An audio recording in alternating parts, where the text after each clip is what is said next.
Dalawang kaso po ang final namin kahapon sa Office of the Ombudsman in Manila. Actually, I am one of the taxpayers of Tandag City, Surigao del Sur.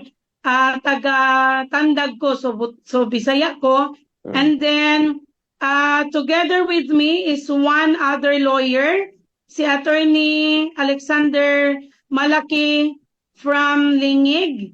Then meron tayong 6 na mga kaparian from the Roman Catholic Diocese of Tandag who joined us as co-complainants for the 2 cases. Actually, maraming mga violations ang kinaso namin, pero para lang kasi alam ko na limited ang oras natin. So, yung isang kaso is infrastructure projects ng DPWH na award ang mga kontrata, more than 1 billion infrastructure projects ng DPWH na inaward nila sa Surigao La Suerte Corporation, which ang pagmamayari ng pamilya ni Congressman Romeo Salazar Momo Sr.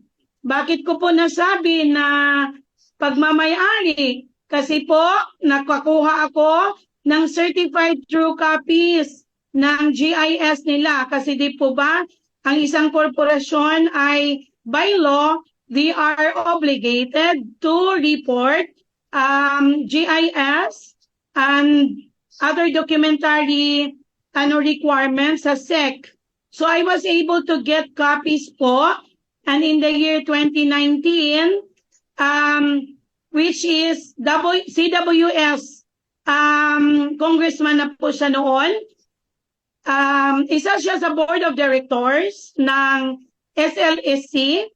Then, yung 2020 at saka 2021, nag-reply ang SEC sa atin na there is no records that were submitted accordingly, kasi meron yun ang sinabi nila. However, nakakuha din tayo ng GIS 2022, ano na siya, sitting district congressman, isa din siya sa board of directors, and then 2023 na GIS nila. Yung isang kaso naman po, fuel contracts awarded by the DPWH to SLEC. Kasi meron din po silang negosyo na Caltex station o yung mga fuel supply. Kaya po ang isinampa nating kaso, attorney, itong dalawa, itong plunder at saka graft. Yes po.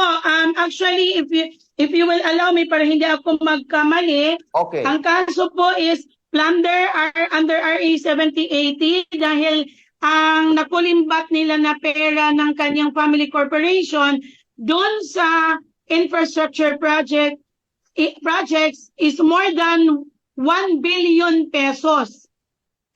Yung isa, hindi umabot ng plunder kasi hindi naman umabot ng threshold na 50 million yung sa fuel. Pero yung sa infrastructure projects, yung sa flood control, farm to market roads, mga gymnasium, and other infrastructure in Surigao del Sur, both in the first district where he is sitting as a congressman and the second district, umabot po ng sobrang bilyon.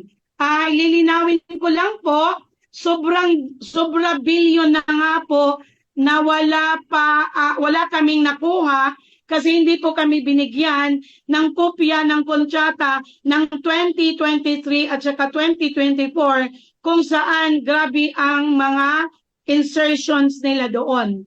So ano pa kaya, sir, kung nakakuha po kami ng mga kontrata? So talagang siguro sa tantya ko mga 5 billion or more.